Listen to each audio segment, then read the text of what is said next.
All right, C-betting versus checking out of position as preferred aggressor. This is a little bit more difficult.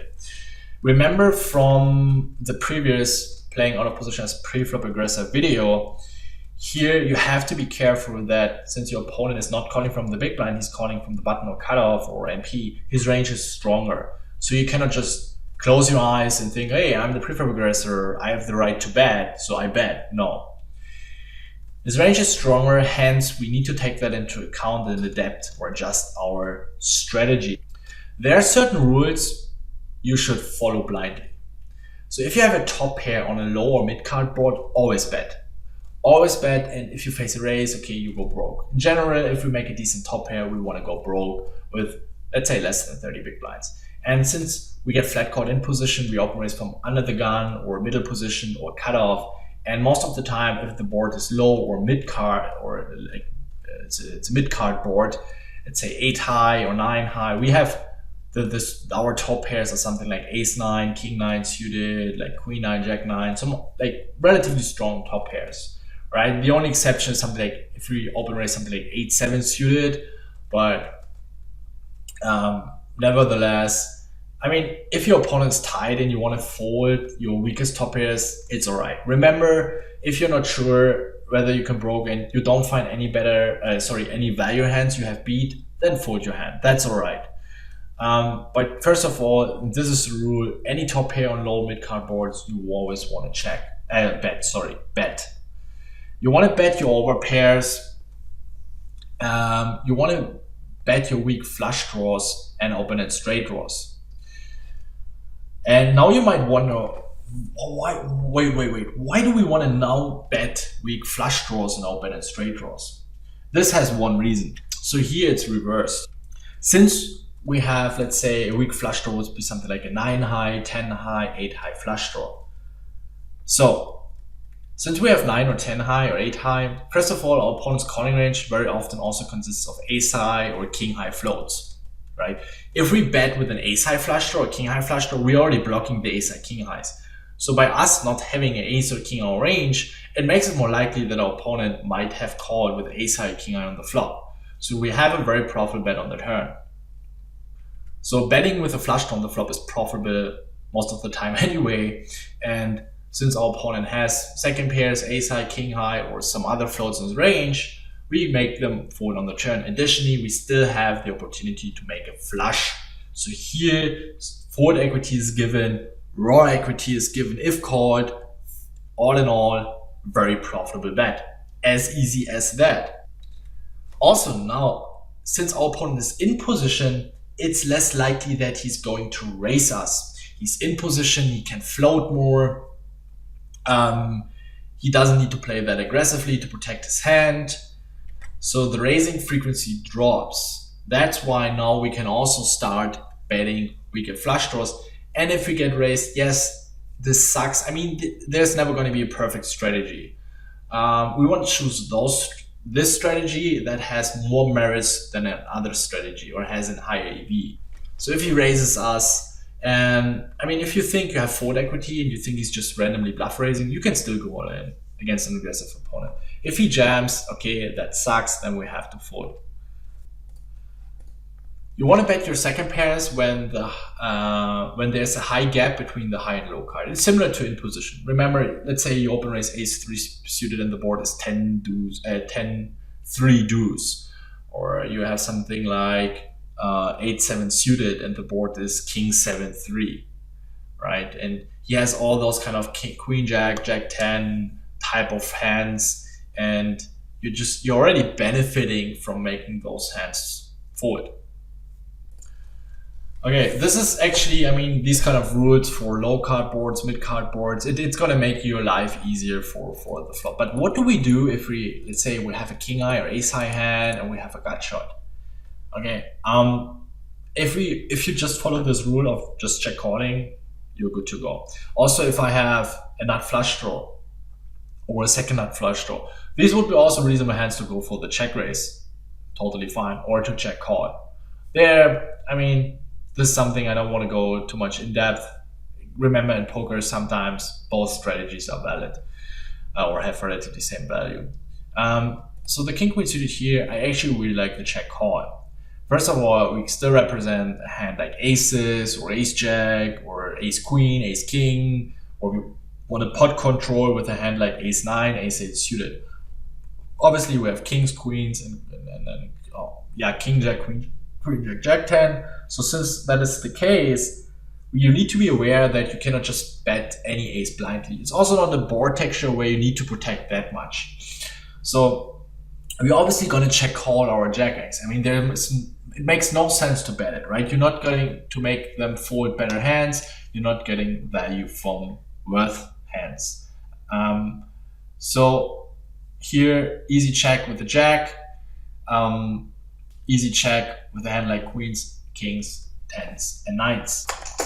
And out of position, since we are playing against a stronger range. Remember what I mentioned against the big blind range when we're in position. There it is very often about denying their equity, right? Because their range is super wide, so we just want to make them fold their crap hands, and pretty much most of the time we have a profitable bet with any two cards. Here out of position is a bit different. Protection is more meaningless because our opponent's range is so strong. So he doesn't have that many 6-outers in his range. So when we want to bet, we want to have equity. So with our second pairs or third pairs, yes, where we benefit a lot of making him fold 6-outers, but there are not plenty of those because he's calling in position. And additionally, if called, we have still 5 outs in case he has a better hand. So, but what do we do with, let's say, king queen or ace jack, or even you have something like ace king, ace queen, ace jack on something like queen 10 boards, like where we have the 2 overcards and the gut shot, right? We didn't hit our ace and they're tricky to play. The thing here is, it's not about playing these hands. I mean, you can easily put them in your check call range and then if you're not improved to fold on the turn. But the point is, and I will show that in the slide after or in a minute, you want to have also the weakest top pairs in your check call range on Broadway boards. So let's say the board is queen 10 8 and you have queen jack. Let's say the board is queen 9 5 and you have queen 10 suited or queen 8 suited. Let's say the board is king 9 3 and you have king 8 suited. So you want to put here, it's really powerful. It makes a lot of sense to put the weakest top pairs in your check call range, because then what happens is that you have also some of your top pairs in check call range, and the turn, if you don't improve with your ace highs, you can easily fold your ace highs and you continue with your stronger second pairs and with your top pairs anyway.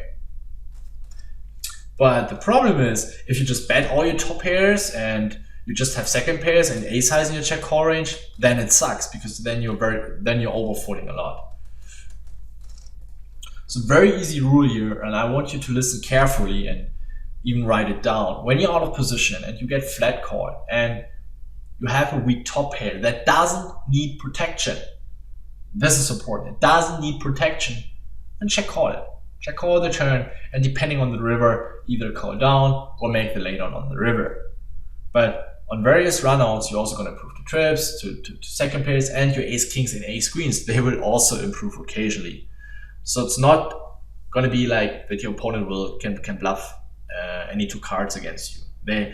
First of all, if you follow these advices, your range is automatically balanced, and in reality, people are not bluffing as much as they should. So don't worry. So here, this hand played out a bit weird. I went for the bet, which is alright. Yeah, I mean, the cutoff, he can still flat hands like pocket 8s, pocket 9s, pocket 6s. But the problem by betting so small is that I am inviting him to float me with 8-9, 10-9, queen 10, and those hands, yes, I bet for value against them, but those hands gonna bluff me out of the pot on later streets, and this is nothing I want to accomplish. So here, I rather want to go for the check call, and let's say it goes check check, or we check call, it goes check check on the turn, then I turn my hand into bluff on the river. So the cutoff calls, and this is, first it looks like a good card, but it's not such a dream card. The cutoff, now it's very unlikely that we have any fold equity. Just because you turn an additional draw doesn't mean that you should keep barreling. I mean, the guy, he's calling multi-way. He has either an ace or a jack, and he's never folding. So here, yes, we have high equity, raw equity, but we literally have zero fold equity. So here we want to check call and let him bet low equity hands like 8-9 suited, 10-9 suited, Queen-10 suited, which we have totally crushed.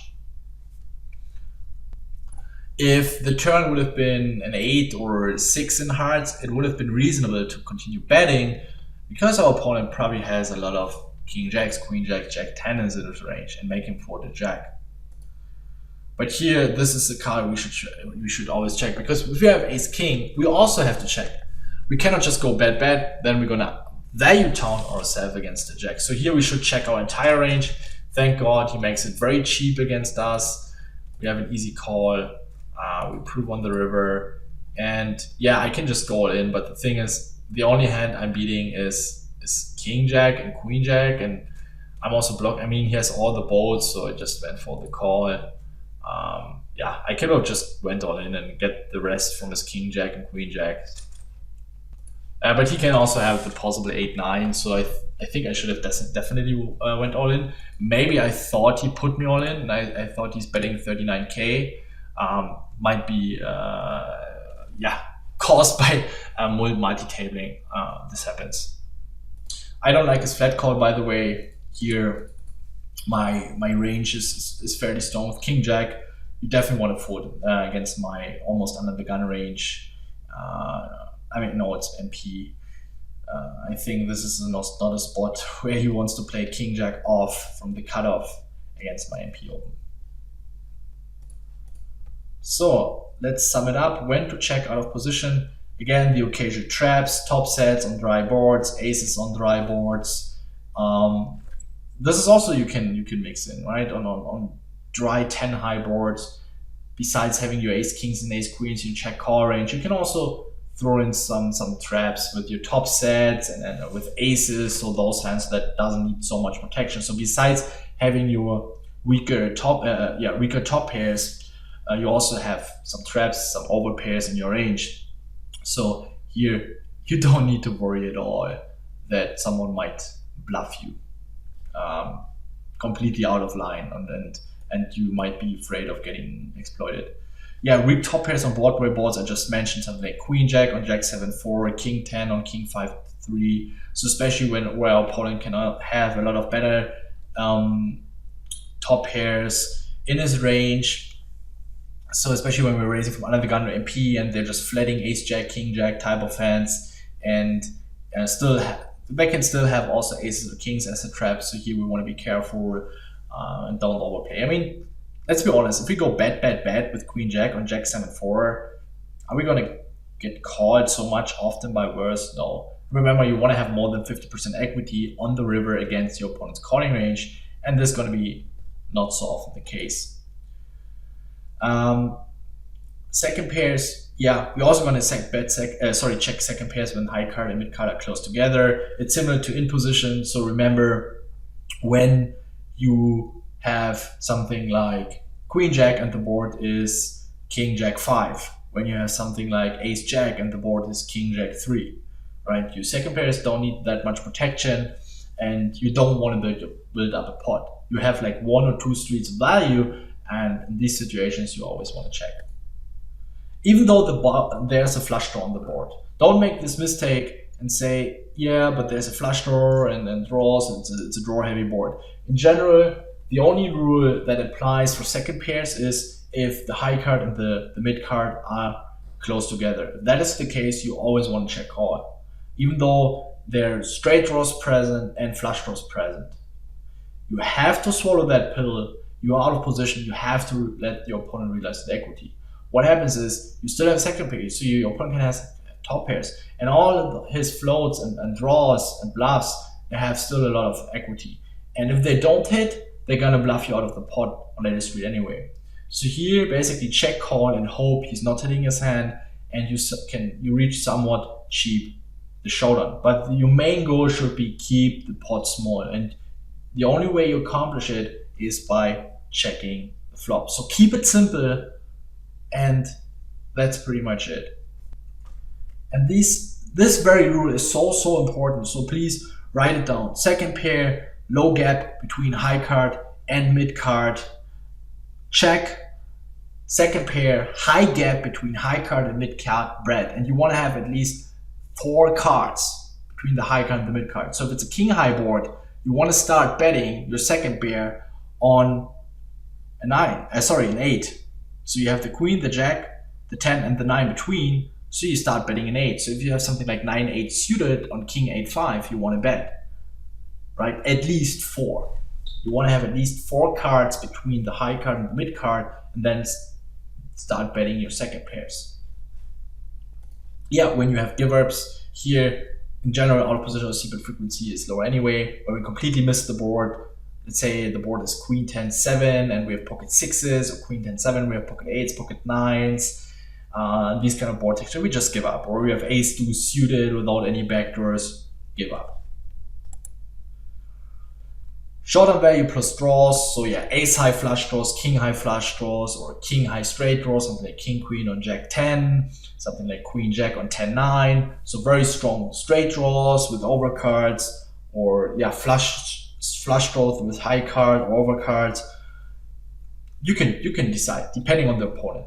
You can either check raise or check call. So the problem is when we just bet all those hands, let's say we have queen jack on 10-9, imagine very often with the stack size around 20-25 big blinds is, yes, we have a profitable bet, don't get me wrong, but if the turn is a blank, the thing is that we have a really awkward stack to pot ratio, and we either have to go all in right away, that you can make a 2-2 street game, so you bet the flop big and you jam the turn. That's possible. But the thing is, if we just bet our 40-50% pot size and he calls and the turn is a blank, we have this kind of like 1.5 x pot size, or 1.5 times pot size bet behind. So we probably have to keep betting very small, and now since there's so much dead money in the middle, our opponent might feel to now get it all in. So that's why, in order to avoid that, there are 2 options. Either you bet big on the flop and you go all in on the turn with these kind of very strong draws, or you go for the check call or check raise. In general, in order to protect your checking range, I would advise check those hands, and then depending on the hand, then you can go for the check raise all in, or for the check raise and then jam the turn, or you keep check calling. I really like to have those in my check calling range. You have a very disguised hand, and yeah, my people are not expecting me to have those kind of hands in my range.